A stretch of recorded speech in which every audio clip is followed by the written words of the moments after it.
Alkisah, hiduplah seorang pemuda Madinah yang pekerjaannya sebagai penggali kubur.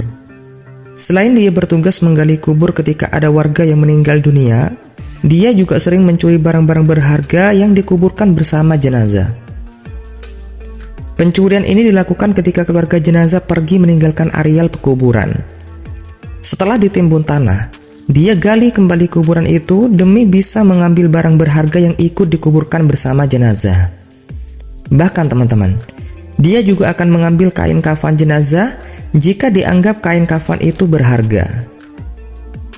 Pada suatu hari, ada seorang gadis di Madinah yang meninggal dunia, dan gadis ini terkenal dengan kecantikannya yang sangat luar biasa di kota itu.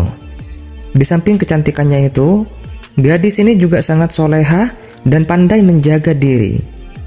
Semasa hidupnya, banyak laki-laki yang naksir dengan gadis cantik ini. Suatu hari ketika gadis ini meninggal dunia, si pemuda penggali kubur ini memulai aksi bejatnya.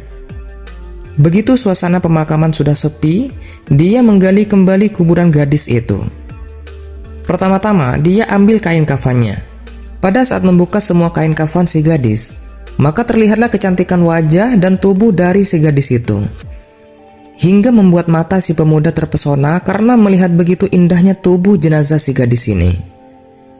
Tanpa berpikir panjang, pemuda penggali kubur itu pun langsung melampiaskan syahwat bejatnya kepada jenazah gadis tersebut. Setelah itu, pemuda ini menutup kembali kuburan itu dan pulang ke rumahnya. Namun setelah melakukan hal tersebut, dia merasakan seperti dikejar-kejar oleh dosa. Dan hal itu membuatnya sangat gelisah.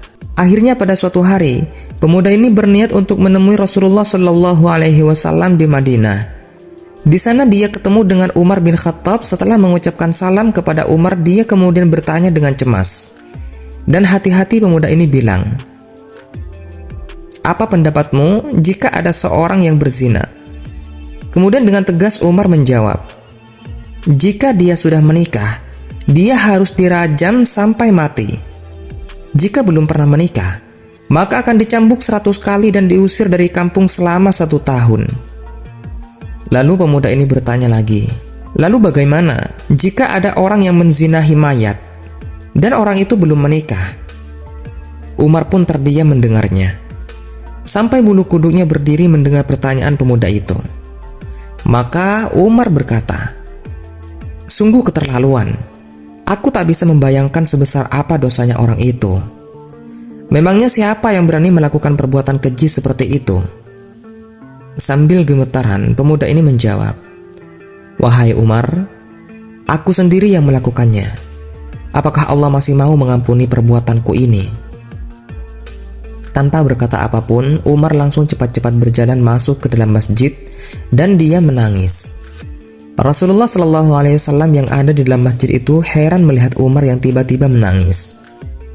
Kemudian Rasulullah Shallallahu Alaihi Wasallam bertanya kepada Umar, "Apa yang membuat dirinya sampai bersedih seperti itu?" Umar menjawab, "Wahai Rasulullah, di luar ada seorang pemuda yang membuat bulu kudukku berdiri dan dia ingin bertaubat dari dosa-dosanya." Utsman bin Hasan bin Ahmad bin Asyakir Al-Kaubawi dalam kitab yang berjudul Durratun Nasihin menceritakan, selanjutnya Rasulullah Shallallahu Alaihi Wasallam memerintahkan Umar bin Khattab untuk menyuruh pemuda itu masuk ke dalam masjid. Setelah masuk, Rasulullah Shallallahu Alaihi Wasallam melihat pemuda ini nangis terseduh-seduh. Kemudian Rasulullah Shallallahu Alaihi Wasallam pun bertanya, "Wahai anak muda, kenapa engkau menangis?" Pemuda itu menjawab, "Ya Rasulullah, aku ini terlalu banyak dosa. Aku takut jika Allah akan marah besar kepadaku." Rasulullah Shallallahu Alaihi Wasallam bertanya, "Apakah engkau telah menyekutukan Allah atau engkau telah membunuh orang yang tidak bersalah?" Si pemuda menjawab, "Tidak ya Rasul, aku tak pernah melakukan kedua hal itu." Rasulullah Shallallahu Alaihi Wasallam berusaha menghibur anak muda itu. "Ketahuilah anak muda, Allah akan mengampuni dosa-dosamu sekalipun dosamu sebesar 7 lipat langit dan bumi. Apakah dosamu sebesar ummu kursi?" Si pemuda menjawab, "Bahkan lebih besar dari itu ya Rasul." Rasulullah Shallallahu Alaihi Wasallam bertanya, "Apakah dosamu sebesar arsy?" Sambil menangis, pemuda itu menjawab, "Kukira lebih besar dari itu ya Rasul." Rasulullah Shallallahu Alaihi Wasallam bertanya, "Sebenarnya dosa apa yang kau lakukan?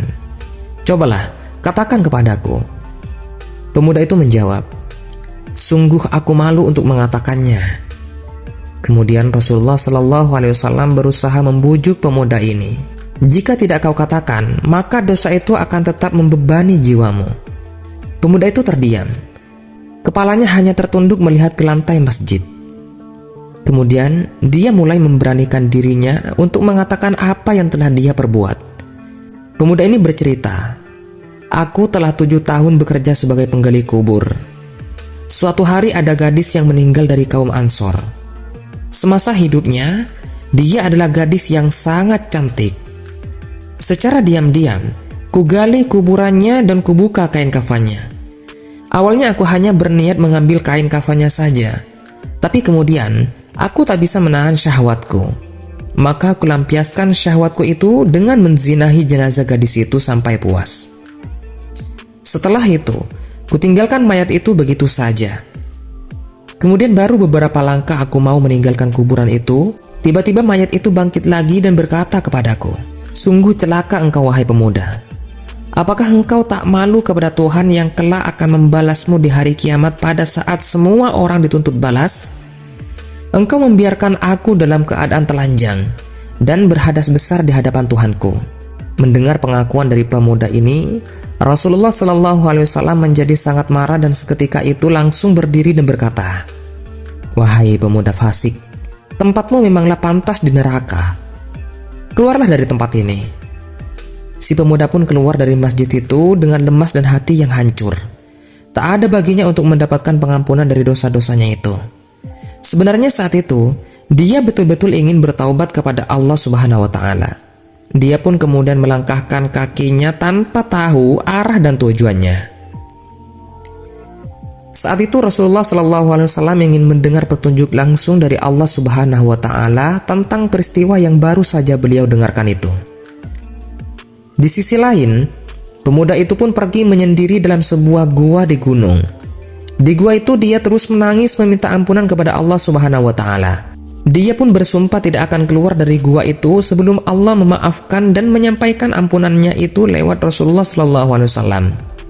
40 hari kemudian tubuh dan wajah pemuda itu berubah drastis. Selama di dalam gua, dia hanya bertahan hidup dengan makanan yang dia temukan di dalam gua itu. Dia terus berdoa, "Oh Tuhannya Nabi Muhammad, Tuhan dari Nabi Adam dan Hawa, jika aku telah Engkau ampuni, maka sampaikanlah kepada Nabi Muhammad dan para sahabatnya. Tapi jika saja taubatku ini Engkau tolak, maka bakarlah aku di dunia dan bebaskan aku dari siksa di akhirat. Sungguh aku tak akan sanggup menerima siksamu di akhirat kelak." Tak lama dari itu, Allah Subhanahu wa Ta'ala mengutus malaikat Jibril untuk menemui Rasulullah Shallallahu Alaihi Wasallam. Kemudian malaikat Jibril bertanya, "Wahai Rasulullah, Allah menitipkan salam kepadamu."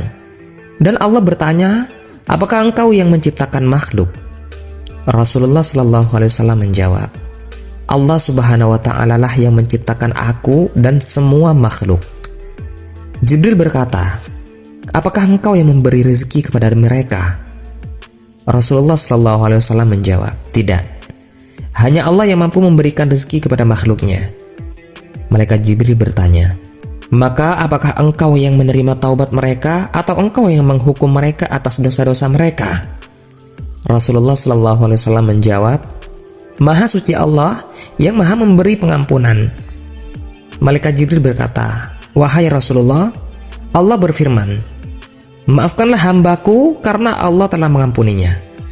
Kemudian Rasulullah SAW memanggil pemuda itu dan memberitahu kepadanya bahwasanya Allah Subhanahu wa Ta'ala telah mengampuni dosanya dan telah menerima taubatnya. Tak lama dari itu, pemuda ini pun meninggal dunia.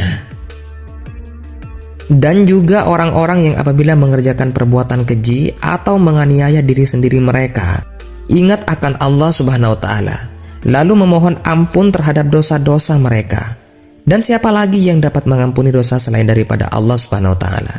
Dan mereka tidak meneruskan perbuatan kejinya itu sedang mereka mengetahui. Al-Quran Surat Ali Imran ayat ke-135.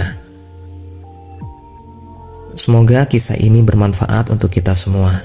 Lebih dan kurangnya mohon dimaafkan. Yang benar datangnya dari Allah Subhanahu wa taala. Khilaf ataupun keliru itu datangnya dari saya pribadi sebagai manusia biasa. Saya akhiri. Wassalamualaikum warahmatullahi wabarakatuh.